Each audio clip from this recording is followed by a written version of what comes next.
Assalamualaikum warahmatullahi wabarakatuh. Nama saya Iqbal Rahman Hanggurjati. Saya dari kelas 209 dengan NPM 13819048 akan menjelaskan tentang peran radio dan televisi pada masa sebelum dan sesudah kemerdekaan.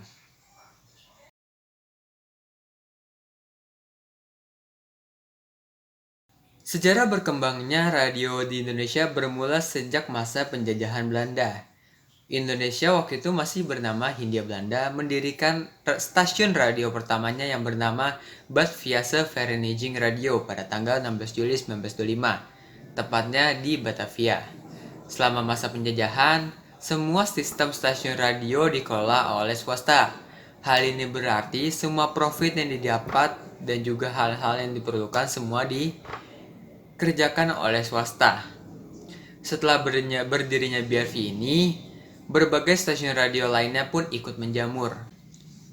Namun, di antara beberapa stasiun radio yang lahir ini terdapat Nederlands Indisch Radio Omroep Mich atau disebut dengan NIROM yang berkembang sangat pesat di eranya. Hal ini dapat terjadi karena NIROM mempunyai pemasukan yang besar dari pajak radio. Seiring dengan bertambahnya masyarakat yang memiliki pesawat radio, maka pendapatan yang didapat oleh NIROM pun ikut bertambah. Hal ini memperbolehkan NIROM untuk memperbanyak jumlah stasiun relay dan lain-lain. Melihat fakta ini, tentu saja mendorong kaum pribumi untuk ikut mendirikan stasiun radio milik mereka sendiri. Maka lahirlah Solos Radio Vereniging atau yang disebut dengan SRV pada tanggal 1 April 1933 yang dipelopori oleh Mangkunegoro VII dan juga IR Sarsito Mangunkusumo. Semenjak itulah berbagai stasiun radio lokal ikut lahir yang sebagian besar menyiarkan berbagai jenis informasi dan juga bersifat ketimuran. Pada era masa penjajahan ini pula, lahirlah sebuah organisasi non-komersial baru yang merupakan perkumpulan dari berbagai radio ketimuran. Organisasi tersebut adalah Perikatan Perkumpulan Radio Ketimuran atau disingkat sebagai PPRK yang dibentuk pada tanggal 29 Maret 1937. Organisasi ini bertujuan untuk memajukan seni dan budaya di Indonesia.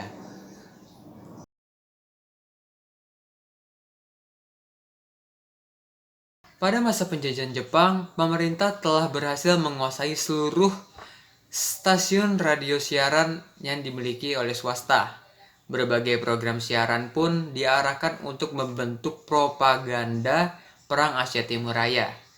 Pada era ini juga terjadi perubahan yang sangat signifikan terkait dengan materi siaran.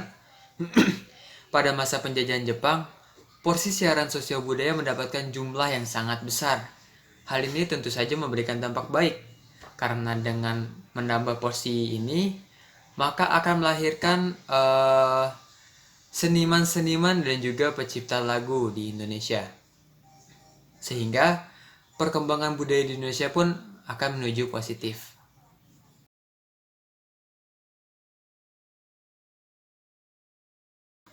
Tentu saja hampir semua bangsa Indonesia tahu bahwa tanggal 17 Agustus 1945 merupakan tanggal yang amat istimewa bagi kita. Ya, tanggal tersebut adalah hari di mana Bung Karno dan Bung Hatta atas nama bangsa Indonesia memproklamirkan kemerdekaan bangsa Indonesia. Pada peristiwa ini, radio siaran amatlah memiliki peran yang sangat penting. Karena dengan menggunakan radio, kita dapat menyebarluaskan isi teks proklamasi kepada seluruh rakyat Indonesia dan dunia. Lalu, pada tanggal 10 September 1945, para pimpinan radio yang ada di seantero Jawa mengadakan pertemuan di Jakarta guna membahas organisasi radio. Sehari sesudah itu, tepatnya pada tanggal 11 September 1945, para pimpinan tersebut sepakat untuk mendirikan sebuah organisasi radio yaitu Radio Republik Indonesia atau yang disingkat dengan RRI. Tanggal tersebut juga dijadikan sebagai Hari Radio Republik Indonesia. Seiring dengan berjalannya waktu, maka perubahan yang terjadi pada radio pun tidak dapat dihindari. Radio yang awalnya hanya digunakan sebagai media informasi sekarang juga digunakan sebagai media hiburan. Namun yang pasti hingga kini masyarakat masih banyak sekali ditemukan menggunakan radio, entah untuk menggunakannya sebagai media informasi ataupun juga sebagai hiburan.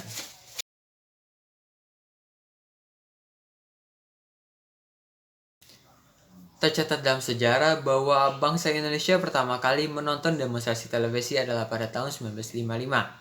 Lalu, pada tanggal 17 Agustus 1962 merupakan tanggal siaran percobaan perdana, yakni liputan langsung ke hari ulang tahun kemerdekaan Indonesia yang ke-17 di Istana Merdeka, Jakarta.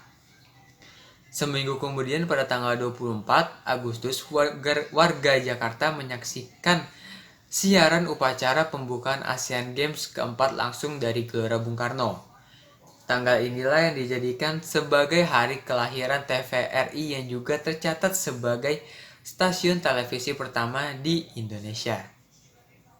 Sekian ulasan yang saya dapat berikan. Kalau begitu saya pamit undur diri. Kurang lebihnya mohon maaf. Wassalamualaikum warahmatullahi wabarakatuh.